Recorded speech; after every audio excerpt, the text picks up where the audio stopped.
Bulletin میں خوش آمدید۔ پاکستان نے امریکہ اور ایران کے درمیان ثالثی کی کوششیں تیز کر دیں۔ تہران میں فیلڈ مارشل سید عاصم منیر نے صدر مسعود پزشکیان، اسپیکر باقر غالباف اور وزیر خارجہ عباس عراقچی سے ملاقاتیں کی۔ خطے میں کشیدگی کم کرنے کے لیے بات چیت کی گئی۔ امن، استحکام اور مغربی ایشیا کی سیکیورٹی سے متعلق سفارتی کوششوں پر بھی بات ہوئی۔ امریکہ نے جنگ شروع کی تو ہم مذاکرات کر رہے تھے۔ امریکہ اب جنگ ختم کرنے کے لیے مذاکرات کی باتیں کر رہا ہے۔ باقر غالباف نے یہ بھی کہا کہ ٹرمپ نے کوئی حماقت کی یا دوبارہ جنگ شروع کی تو یہ جنگ امریکہ کے لیے پہلے دن سے کہیں زیادہ تباہ کن اور تلخ ثابت ہو۔ اس سے پہلے فیلڈ مارشل نے ایرانی وزیر خارجہ عباس عراقچی سے بھی ملاقات کی، جس میں تازہ ترین سفارتی کوششوں پر تبادلہ خیال کیا گیا۔ اور آپ کو بتائیں کہ ایرانی خبر ایجنسی ارنا کا بتانا ہے کہ field marshal Syed Asim Munir Tehran سے روانہ ہو گئے ہیں۔ فیلڈ مارشل کے ساتھ وزیر داخلہ محسن نقوی بھی تہران سے روانہ ہوئے ہیں۔ مزید کہا کہ فیلڈ مارشل نے تہران کے ایک روزہ دورے میں صدر مسعود پزشکیان سے ملاقات کی۔ فیلڈ مارشل نے ایرانی اسپیکر باقر غالباف، وزیر خارجہ عباس عراقچی سے بھی ملاقات کی۔ وفاقی وزیر داخلہ محسن نقوی پچھلے ہفتے سے تہران میں موجود تھے۔ امریکی وزیر خارجہ مارکو روبیو ہم گفتگو کر رہے ہیں۔ President's preference is always to solve problems such as these through a negotiated diplomatic solution. That's what we're working on right now. But this problem will be solved, as the President's made clear one way or the other. We hope it's done through the diplomatic route. That's what we're working on, and perhaps there'll be something to talk about on that topic while I'm here on this visit at some point. Okay? Thank you. Everybody. What is the closer vision? Thank you. Mr. Secretary.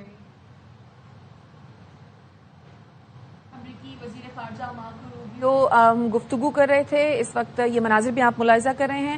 اہم گفتگو امریکی وزیر خارجہ Marco Rubio کی جانب سے کی گئی۔ امریکہ اور ایران کے درمیان سفارتکاری میں مزید وقت لگے گا۔ ابھی یہ نہیں کہہ سکتے کہ امریکہ سے معاہدے کے قریب پہنچ گئے ہیں۔ ایران کے مذاکراتی ٹیم کے ترجمان اسماعیل بقائی کہتے ہیں امریکہ اور ایران میں اختلافات انتہائی زیادہ اور گہرے ہیں۔ یہ نہیں کہہ سکتے چند بار کے آنے جانے یا چند ہفتوں کے مذاکرات سے کسی نتیجے پر پہنچ جائیں گے۔ ایرانی سرکاری چینل سے گفتگو میں یہ بھی کہا پاکستان کی ثالثی میں جاری مذاکراتی عمل میں ایٹمی پروگرام پر بات نہیں ہوگی۔ ابھی ساری توجہ جنگ کے خاتمے پر ہے۔ لیبنان کی جنگ بندی ایران کے لیے انتہائی اہم ہے۔ اب نئے ہرمز پہ ناکہ بندی فوری ختم ہونا چاہیے۔ ایٹمی پروگرام کے بارے میں موقف واضح ہے۔ ایران NPT کا رکن ہے۔ یورینیم کی افزودگی ہمارا قانونی حق ہے۔ مذاکرات میں امریکہ نے ایٹمی پروگرام پر بات کرنے کی کوشش کی تو انہیں ناکامی ہوگی۔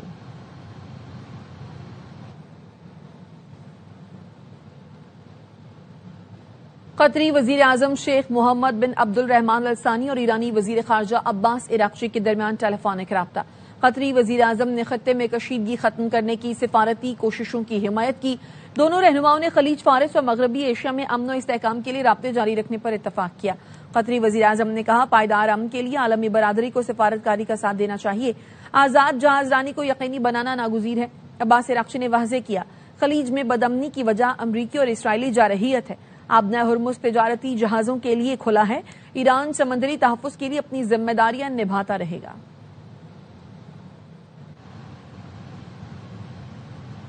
امیر قطر شیخ تمیم بن حمد الثانی کا امریکی صدر ٹرمپ سے ٹیلی فونک رابطہ۔ پاکستان کی سفارتی کوششوں کی حمایت کا اعلان۔ دیوان امیری قطر نے اپنے بیان میں کہا دونوں رہنماؤں نے خطے کی تازہ ترین صورتحال اور کشیدگی کم کرنے کے لیے جاری عالمی کوششوں کا جائزہ لیا۔ قطری امیر نے خطے کو مزید کشیدگی سے بچانے اور بین الاقوامی امن و سلامتی کے تحفظ کے لیے پاکستان کی سفارتی کوششوں کی بھرپور حمایت کا اعادہ کیا۔ بحری سلامتی اور اسٹریٹجک آبی گزرگاہوں کی حفاظت سمیت توانائی کی ترسیل یقینی بنانے کے لیے بات چیت جاری رکھنے کی اہمیت پر زور دیا گیا۔ امیر قطر نے سفارتکاری کے ذریعے بحران کے پرامن حل پر زور دیا تاکہ خطے میں استحکام کو یقینی بنایا جا سکے۔ ایران کی قیادت ختم کر دی ہے۔ نیو یارک میں تقریب سے خطاب میں امریکی صدر ڈونلڈ ٹرمپ نے کہا ایران کے پاس نہ ایئر فورس ہے نہ ہی نیوی۔ امریکہ کے پاس دنیا کی طاقتور ترین فوج ہے، کوئی مقابلہ نہیں۔ فیک نیوز چینلز جنگ سے متعلق غلط خبریں دے رہے ہیں۔ نیو یارک میں صدر ٹرمپ کے خطاب کے دوران 2 بار احتجاج کیا گیا۔ انتظامیہ نے احتجاج کرنے والے افراد کو پنڈال سے باہر نکال دیا۔ Number one state sponsor of terror. They send their money all over the world to create problems. Never going to happen, and they're never going to have a nuclear weapon, and they know that. We made the largest ever investment in the U.S. military, and we're going to have $1.5 trillion invested. And boy, isn't it great that we have the greatest military in the world. امریکہ نے ایران کا موقف تسلیم نہ کیا تو اسے مزید نتائج بھگتنا ہوں گے. ایرانی وزارت دفاع کے ترجمان بریگیڈیئر رضا طلائی کہتے ہیں امریکی صدر کو چاہیے ایران کی پیشکش اور تجویز قبول کر لیں. صدر ٹرمپ کے پاس ایرانی قوم کے مطالبات اور حقوق تسلیم کرنے کے سوا کوئی چارہ نہیں. صدر ٹرمپ کا غرور پر مبنی رویہ اور اسرائیل کے ساتھ صف بندی امریکہ کو مزید جنگی دلدل میں دھکیل دے گا. جنگ جاری رکھنے سے دنیا اور امریکہ کو مزید مالی نقصان برداشت کرنا پڑے گا. سفارتکاری کے دوران بھی امریکہ ایران پر نئے حملوں کی تیاری کر رہا ہے. امریکی میڈیا CBS نیوز کا دعویٰ حملے کی منصوبہ بندی سے آگاہ ذرائع نے بتایا. ٹرمپ انتظامیہ آئندہ 3 روز میں حملوں کی تیاری کر رہی ہے، تاہم کوئی حتمی فیصلہ نہیں کیا گیا. امریکی صدر ویکینڈ نیو جرسی میں گزارنے کے بجائے وائٹ ہاؤس واپس آ گئے. وائٹ ہاؤس کے سینئر حکام، امریکی فوج اور انٹیلیجنس کمیونٹی کے اہلکاروں کی تعطیلات بھی منسوخ کر دی گئی. صدر ٹرمپ نے رات کو سوشل میڈیا پوسٹ پر لکھا تھا حکومتی معاملات کی وجہ سے بیٹے کی شادی میں شرکت نہیں کر سکیں گے. موجودہ صورتحال میں وائٹ ہاؤس میں رہنا ضروری ہے. امریکہ نے اسرائیل کے بن گورین ایئرپورٹ پر بڑی تعداد میں فوجی طیارے تعینات کر دیے. فائنینشل ٹائمز کے مطابق مئی میں 50 سے زائد امریکی لڑاکا اور ری فیلنگ طیارے ہوائی اڈے پر دیکھے گئے. فروری میں ایران پر حملوں سے قبل ہوائی اڈے پر امریکی طیاروں کی تعداد 36 تھی. بن گورین ایئرپورٹ پر امریکی فوجی سرگرمیوں کے باعث غیر معمولی دباؤ ہے. اسرائیلی سول ایویشن کا کہنا ہے ہوائی اڈے کو فوجی بیس میں بدلنا کمرشل پروازوں کے لیے نقصان دہ ہے. اسرائیلی ایئر لائنز کو طیارے بیرون ملک پارک کرنے پڑ رہے ہیں. اور یہاں پر آپ کو بتائیں کہ ایران کی مذاکراتی ٹیم اسماعیل بقائی کا اہم بیان سامنے آیا ہے. ان کا کہنا ہے کہ ہم ایک مسودے کے قریب ہیں. ایران اور امریکہ کے درمیان معاہدے کے حتمی متن کا جائزہ لیا جا رہا ہے. معاہدے کے حتمی متن سے متعلق پاکستانی وفد جمعے کی شام پہنچا. پاکستان کے وزیر داخلہ محسن نقوی پہلے ہی چند روز سے تہران میں موجود تھے. ہم اس مرحلے پر جوہری مسئلے کی تفصیلات پر بات نہیں کر رہے. مزید کہا کہ ہم جانتے ہیں جوہری مسئلہ ایران کے خلاف 2 جنگوں کا بہانہ رہا ہے.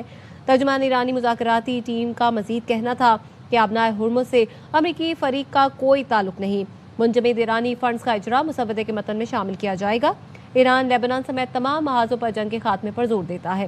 ہمیں ایٹمی مذاکرات کے دوران 2 بار جارحیت کا نشانہ بننے کا تجربہ ہے. پاکستان نے ثالث کی حیثیت سے اہم کردار ادا کیا ہے. دورے کا مقصد ایران اور امریکہ کے درمیان پیغامات کا تبادلہ جاری رکھنا تھا.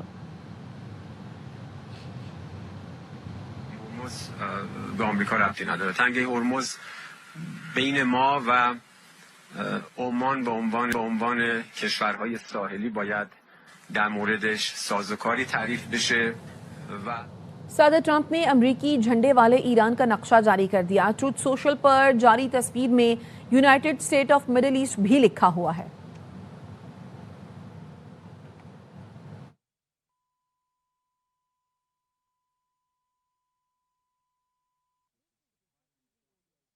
واپس آئیں گے اس بریک کے بعد. ہمارے ساتھ رہیے.